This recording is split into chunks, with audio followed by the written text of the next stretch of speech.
ലൈംഗിക പീഡന പരാതിയിൽ സി കൃഷ്ണകുമാറിനെ ന്യായീകരിക്കാതെ ബി.ജെ.പി. സംസ്ഥാന അധ്യക്ഷൻ പരാതി പാർട്ടി അന്വേഷിക്കുമോ എന്ന ചോദ്യത്തിന് ഉത്തരമില്ല.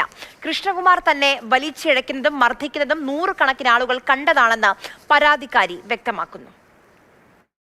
സി കൃഷ്ണകുമാറുമായി ബന്ധപ്പെട്ട പീഡന പരാതിയിൽ പാർട്ടി എന്ത് നടപടി സ്വീകരിക്കും എന്നുള്ളതായിരുന്നു ഏവരും ഉറ്റുനോക്കിയ ചോദ്യം.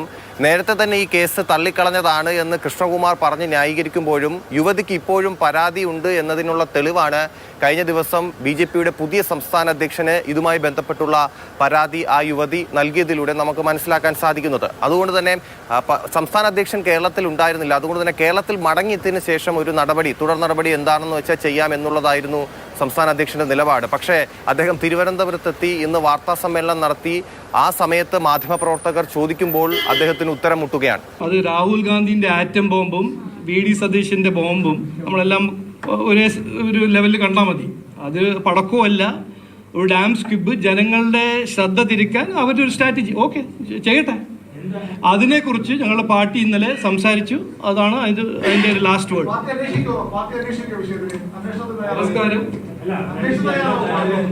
ലഭിച്ച പരാതിയിൽ ഒരു മറുപടി കൊടുക്കേണ്ടതില്ലേ എന്നുള്ള ചോദ്യത്തിന് മറുപടി എന്തായാലും കൊടുക്കുമെന്ന് പറഞ്ഞ് അവസാനിപ്പിക്കുകയാണ് ബി.ജെ.പിയുടെ സംസ്ഥാന അധ്യക്ഷൻ രാജീവ് ചന്ദ്രശേഖർ.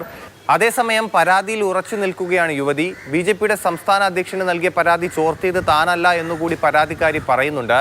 മാത്രമല്ല, പുതിയ സംസ്ഥാന അധ്യക്ഷൻ കാര്യങ്ങളെല്ലാം അറിഞ്ഞിരിക്കണം. സി കൃഷ്ണകുമാറിന് സ്ത്രീ സുരക്ഷയുമായി ബന്ധപ്പെട്ട് പറയാൻ എന്ത് യോഗ്യതയാണ് ഉള്ളത് എന്നും പരാതിയിൽ ഈ യുവതി ചോദിക്കുന്നുണ്ട്. അതേസമയം തന്നെ ബി.ജെ.പി. നേതൃത്വത്തിന് നന്നായിട്ടറിയാം ഇതൊരു സ്ത്രീ നൽകിയ പരാതിയാണ്, അത് അവഗണിക്കുകയാണെങ്കിൽ സമൂഹത്തിൽ തെറ്റായ സന്ദേശം നൽകുമെന്ന്. അതുകൊണ്ട് തന്നെ ബി.ജെ.പി. നേതൃത്വം ഈ വിഷയത്തിൽ അടുത്ത ദിവസങ്ങളിൽ എന്ത് നിലപാട് സ്വീകരിക്കുമെന്നുള്ളത് കണ്ടറിയേണ്ടിയിരിക്കുന്നു.